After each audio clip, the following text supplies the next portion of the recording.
right next to the ostentatiously Baroque facade of the Church of St. John the Baptist, is Contrasto Ristorante, where I had booked a table for dinner on my last night in Viterbo. Once again, I was early, and it was the surprised chef who greeted me and ushered me to my table.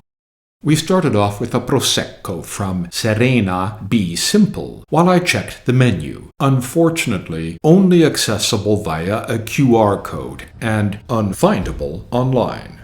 While I'm very much not a fan of restaurants not showing menus online, I had been able to find some photos from diners on various sites which had convinced me to risk a booking.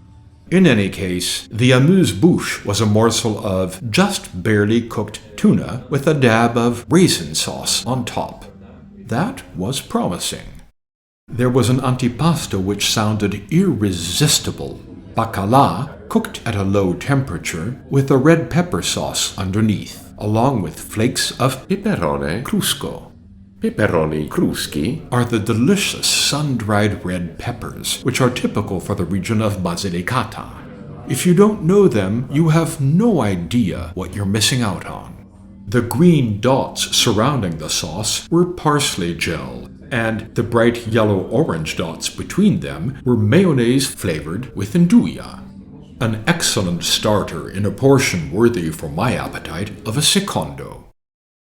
An Orvieto Classico called Soana was up next, Orvieto being, of course, not very far away from Viterbo.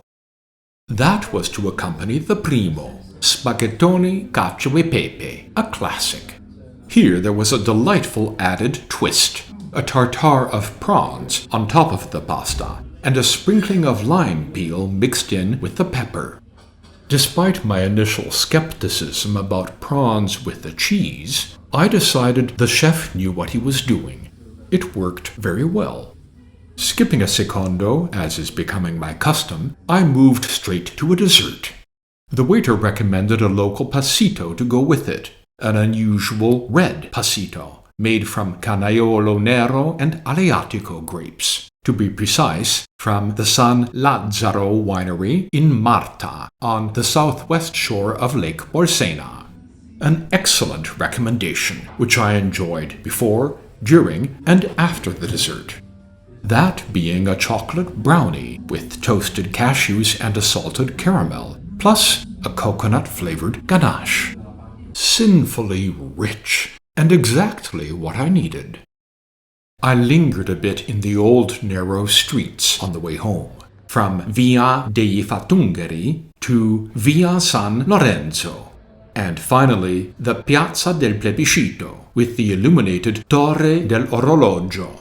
The next morning, after my very enjoyable stay in Viterbo, I was taking the train to Rome.